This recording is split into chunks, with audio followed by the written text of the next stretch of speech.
Hello and welcome to Back to Coding. Today I am going to show you how to build a real Android app using clean architecture, MVVM pattern, Jetpack Compose and Room database. And the best part, we are keeping it simple. No complex dependency injection frameworks, no overwhelming boilerplate. By the end of this video, you will understand what clean architecture actually means, how data flows through your app, why separating layers makes your life easier, and you will have a complete working app. So grab your coffee, open Android Studio and let's dive in. First, let me show you what we are building today. This is our employee information app. Here's what it does. Shows a list of employees with their names, designation and department, loads data from a local SQLite database using Room, has proper loading states, empty states and success states, lets you add sample employees with this floating action button. Look at that, the UI updates automatically when we add new data. That's the power of reactive programming with Kotlin Flow. But here's what makes these apps special. It's not just about the feature, it's about how we build it. We are using clean architecture with three distinct layers. Domain layer, our business logic and rules. Data layer, where we handle databases and data sources. Presentation layer, our UI and view models. Each layer has a specific job and they communicate in a very structured way. Don't worry if this looks complex right now. By the end of this video, you will understand exactly why we do this and how it all connects. Before we code, let's talk about why clean architecture matters. Imagine you are building a house. You wouldn't put the kitchen, bathroom and bedroom all in one room, right? Same with code. Think of it like a restaurant. Kitchen can be a data layer which prepares the food. Waiter is a domain layer which takes orders and delivers food. Customer is a presentation layer who enjoys the meal. The customer doesn't need to know how the kitchen works. The kitchen doesn't care who the customer is. The waiter connects them. That's clean architecture. Alright, let's get our project set up.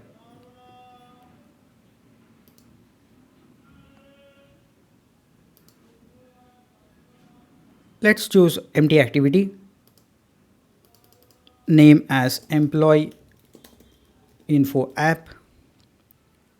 Let's keep other configurations as it is. Let the project get initialized. Let's run our project. This is how currently it looks. Now first we need to add a room database and few other dependencies. Pause the video and add this. In libs.versions.toml we add versions of room, KSP and compose view model.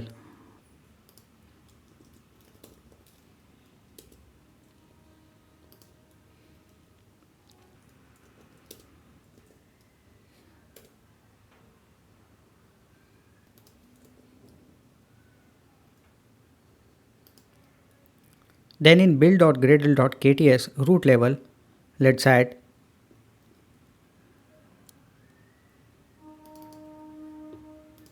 KSP. And in app level Gradle file, let's add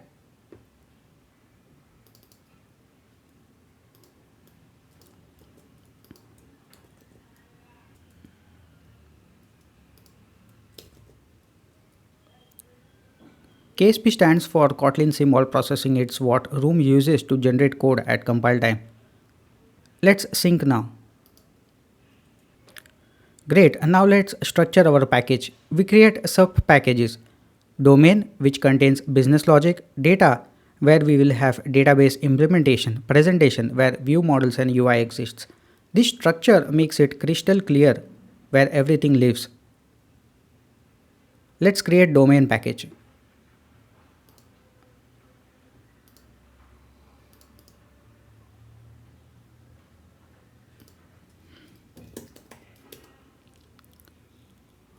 We start with the most important layer, the domain layer. This is the core of your app, the business logic. The rule number one of clean architecture is that the domain layer should never depend on any framework or library. No Android, no Room, no Compose, just pure Kotlin. First we create our domain model, the employee entity.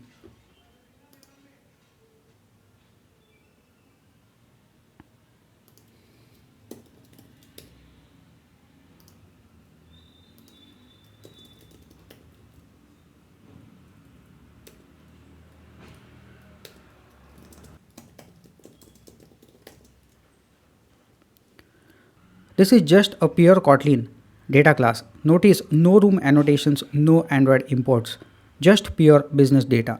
This represents what an employee means to your business regardless of how it's stored or displayed. Next, we define what operations we want to perform with employees.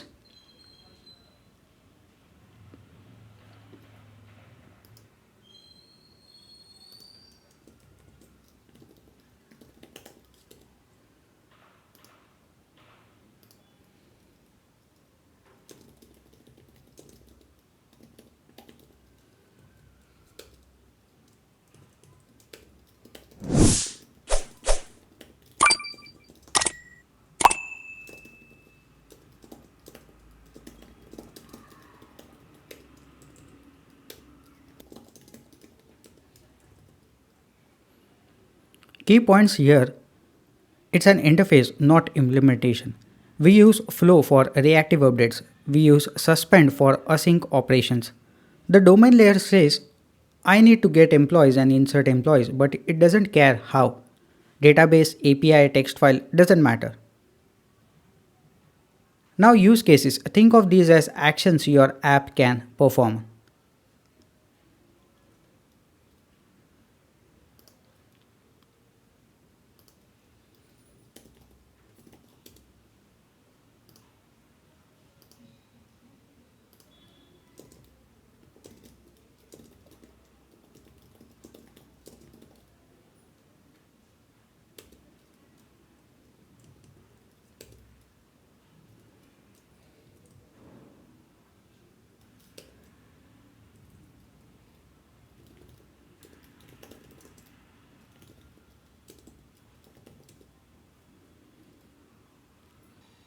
Now you might say this just calls the repository. Why not call the repository directly? Great question. Here's why use cases are important. First, single responsibility. A use case does just one job. It handles only one specific action of your app. For example, get employees use case should only focus on fetching employees, nothing more. This makes your code clean and easy to understand. Second, business logic lives here. In real projects, you are not just fetching data, you might need to filter it, validate it, sort it, or add some extra logic. All of that belongs inside the use case, not in the view model or UI. Third, testability. Because a use case is just a pure logic, it's super easy to test. You don't need UI, view model, or Android framework to test it, just the logic itself. Fourth, reusability. The same use case can be used in multiple view models. For example, the same get employees use case can be used on the home screen, details screen, or maybe even in a background worker later.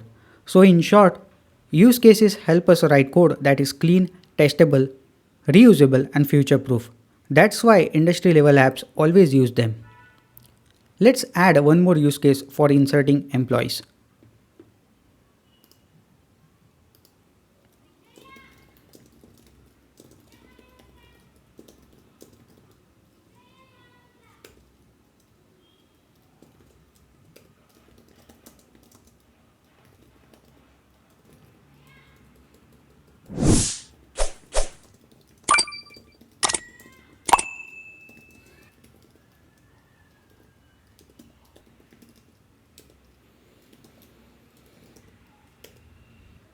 See, this use case contains business logic, what sample employees to create. This logic belongs in the domain layer, not in the view model or database.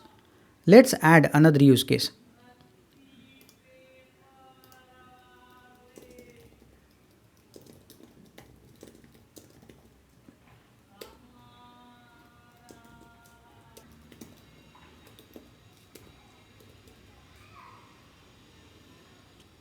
Domain layer is complete.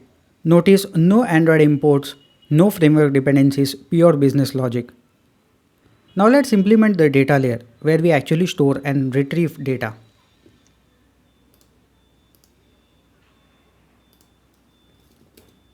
The data layer knows about room, SQLite, and database specifics, but it speaks to the domain layer in the domain's language.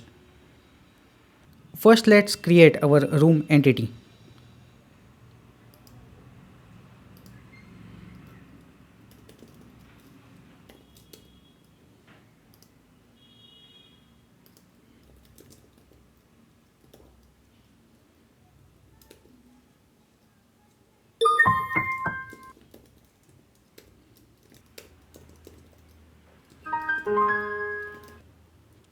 Now you might be thinking, isn't this the same as our employee domain model? And yes, the fields are exactly the same, but here's the important difference. Employee entity is tied to room. It knows about @entity, @primary key and database structure.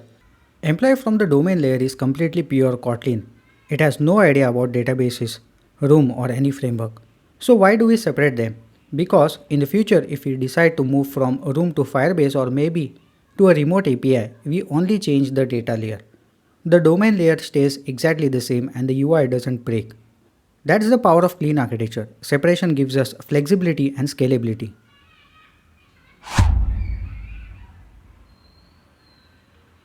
Now the data access object DAO.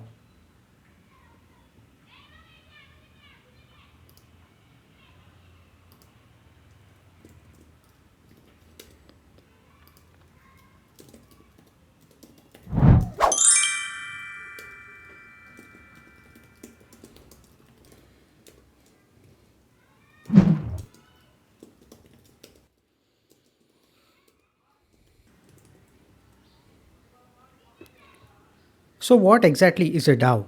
A DAO or data access object is simply an interface where we define all the database operations like insert, update, delete or get data. And the best part, we don't write the actual SQL logic. Room automatically generates the full implementation for us at compile time. Now here's the interesting part. Look at this return type. Flow of list of employee entity. Why flow? Because flow works like a live data pipeline.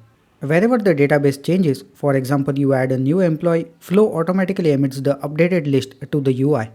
No manual refresh, no extra function calls, your UI just stays in sync with the database automatically. That's the power of combining Room with Kotlin Flow. Now let's create the database class.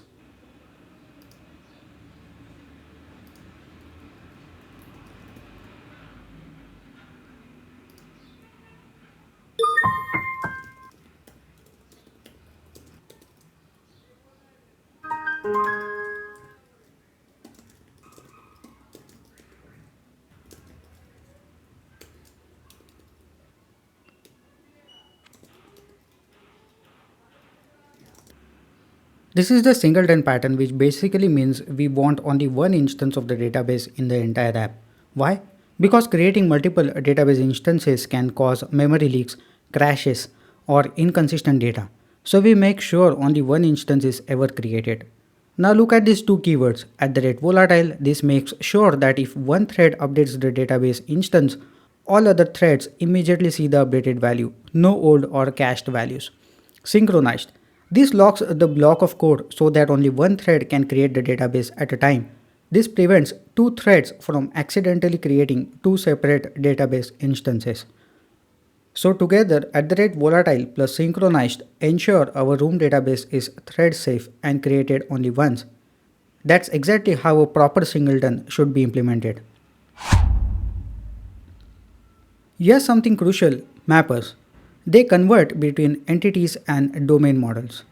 So let's create employee mapper.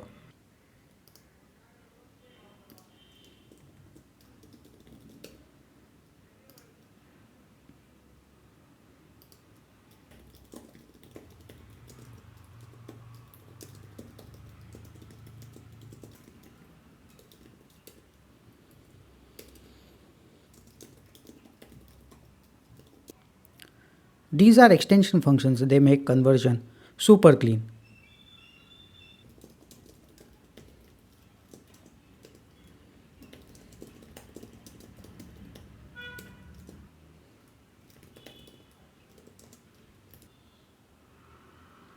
Let's implement our repository now.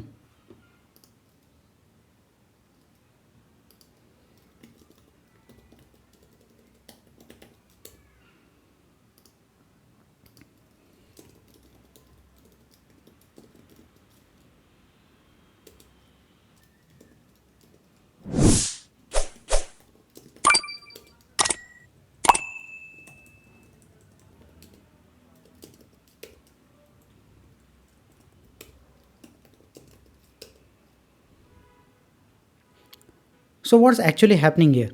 The DAO gives us a flow of employee entity objects from the database. We then use .map to convert those entities into pure domain models, employee objects. And finally, we return flow of list of employee to the domain layer. The best part is the domain layer has no idea we are using room or SQLite underneath. It just receives a clean list of employees like magic.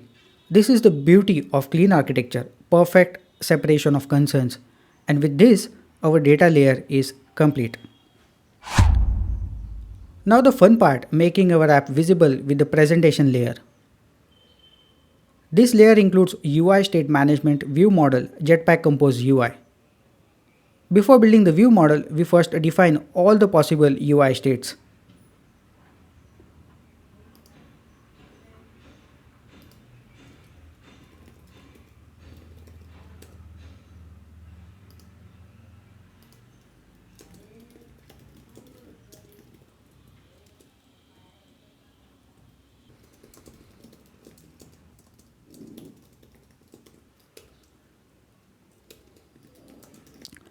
This is a sealed interface. Think of it like an enum, but way more powerful. So why do we need three states? Loading is when the app is still fetching data from the database. Success is when the data is successfully loaded even if the list is empty. And error is when something goes wrong. The best part about this approach is we don't need multiple boolean flags like is loading, has error or is empty. We just expose one clean state and the UI simply reacts to it. This makes the UI code easy to read, easy to maintain and almost impossible to mess up. Now let's move to the view model, the brain of our screen.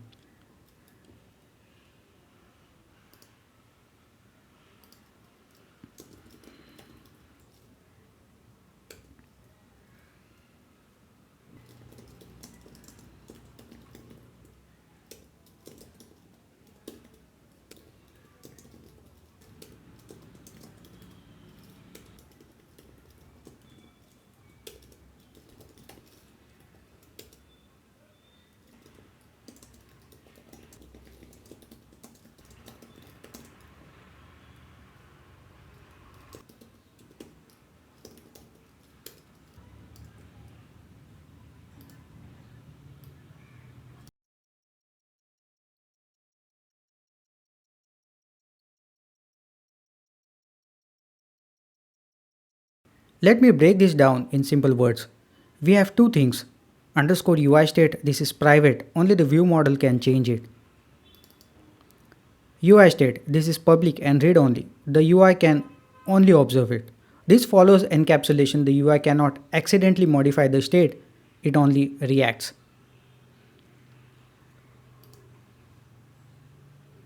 Init block, the moment the view model is created, the init block runs. So as soon as the screen opens, the view model starts loading employees. What does load employees do here? It launches a coroutine using view model scope, so it's lifecycle aware. Calls the use case which returns a flow of employee list. We collect the flow, which means we are listening for data continuously. Every time the database changes, this flow gives us fresh data. And we update underscore UI state. And the UI automatically recomposes, no manual refresh required. The insert sample employees method just calls the insert use case, useful for demo or testing. And again, it runs inside view model scope, so there are no memory leaks. So overall, the view model connects the domain layer to the UI, manages states using state flow, handles lifecycle and makes the UI reactive and clean.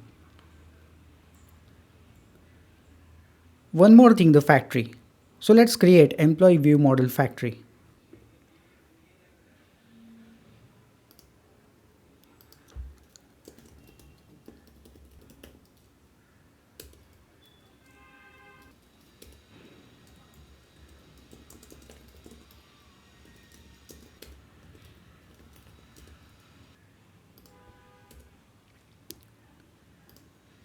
View models can't have constructor parameters directly. The factory provides dependencies when creating the view model. Finally, we create our Jetpack Compose UI. So let's create our employee screen.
Now let's understand a couple of key concepts we are using in the Compose UI.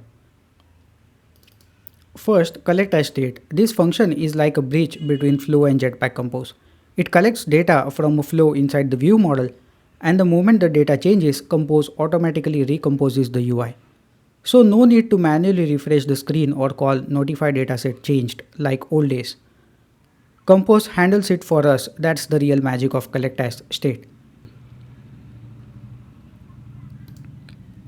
Second, the when statement in Kotlin. In our UI, we use a when block to check which state the screen is currently in, loading, success or error. The beauty is this, when is exhaustive. That means if tomorrow we add a new UI state, the Kotlin compiler will force us to handle it here.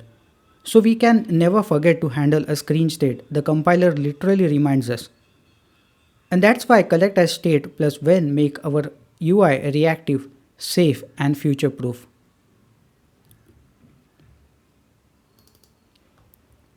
Here's our single employee card. This is the beauty of Jetpack Compose. It's clean, it's readable and it's completely declarative. We don't write how to place views, inflate layouts or manage recycler view adapters. We simply describe what the UI should look like and Compose takes care of the rest. So with this, our presentation layer is complete. We have data coming from the database, passed through our use cases into ViewModel and finally displayed using Compose. Now the big question, how do we connect all the layers together? That's where dependency injection comes in. But instead of using Hilt or Koin, we are doing it manually, using just plain Kotlin. Why? Because it's super easy to understand. There's no framework magic happening behind the scenes and it's perfect for learning the core concept of dependency injection. Here's our simple DI setup, employee container.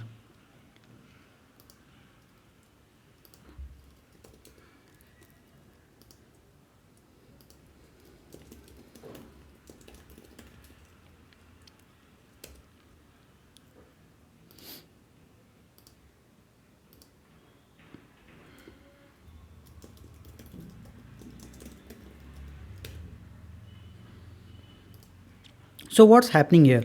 First we create the database. From the database we get the DAO. Then we pass that DAO into the repository. The repository goes into the use cases and finally the view model receives those use cases. This chain is called a dependency graph. Everything flows from the outside towards the core, exactly how clean architecture is supposed to work. Simple, clean and fully under your control. No libraries needed. Now in the main activity, we tie it all together.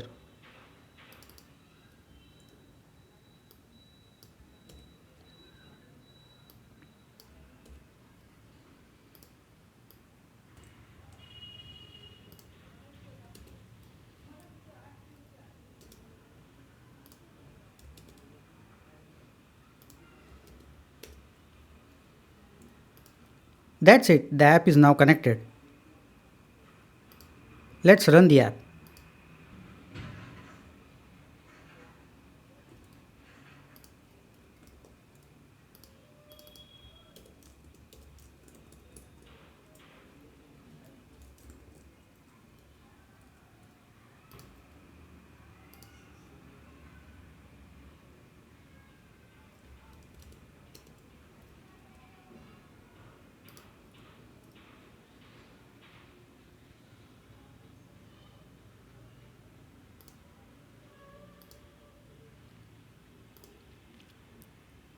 Perfect, it's working fine. Let's visualize how data flows through our app in two scenarios. Scenario 1, app launch. Here's what's happening the moment the user opens the app. The user opens the app, main activity creates our employee container. Inside this container, dependencies are created in this order: database, DAO, repository, use cases. Now the main activity creates the view model and passes these use cases. Inside the view models init, we call get all employees use case. That use case calls the repository. Repository calls the DAO. DAO fetches data from the room database. Room returns a flow of list of employee entity. Repository maps entities to domain models. View model receives this flow of list of employees. Once the data is available, view model updates UI state to success. The UI collects the state using collect as state. Compose recomposes automatically with the new data. And finally, the user sees the employee list. All of this happens in just a few milliseconds. That's how smooth and reactive this setup is. Scenario 2. Adding sample employees. Now let's see the same flow, but this time when the user clicks the floating action button to add sample employees. User taps on the floating action button. The UI calls ViewModel.insert sample employees. ViewModel launches a coroutine. It calls insert sample employees use case. Inside the use case, the sample employee list is created. This is pure business logic. Then it calls repository.insert all employees. The repository maps domain models into database entities and calls DAO.insert all employees. Room inserts them into the SQLite database. Here's the magic. Room detects the change and automatically emits a new flow value. DAO's get all employees flow emits the updated list. Repository converts entities back to domain models. ViewModel collects the updated list. ViewModel updates the UI state. Compose recomposes and new employees instantly appear on the screen. No manual refresh needed. This is the beauty of reactive programming. Data changes, UI reacts automatically. Before we wrap up, let's quickly recap why this architecture is so powerful. First is separation of concerns. Each layer has one responsibility. Domain layer, business logic; data layer, database, API logic; presentation layer, view model, UI and state management. Testability. You can test use cases without Android or UI. You can test repositories without Room. You can test view models without UI. You can even test UI without view models using previews. Maintainability. Want to change the UI? Only touch the presentation layer. Want to switch from Room to Firebase or REST API? Only modify the data layer. The rest of the app doesn't even know. Fourth is scalability. Need a new feature? Add a new use case in domain. New database or API call? Extend the repository. New screen? Just create a view model plus composable. This is clean, reactive and scalable architecture, and this is what makes professional Android apps maintainable in the long run. If you found this video helpful, smash that like button, comment your questions below, subscribe for more Android tutorials, share with your developer friends. Remember, the architecture might seem complex at first, but once you understand the why, it all makes sense. Each layer has a purpose, and that purpose makes your app better. Until next time, keep coding like the champion you already are, and keep watching Back to Coding.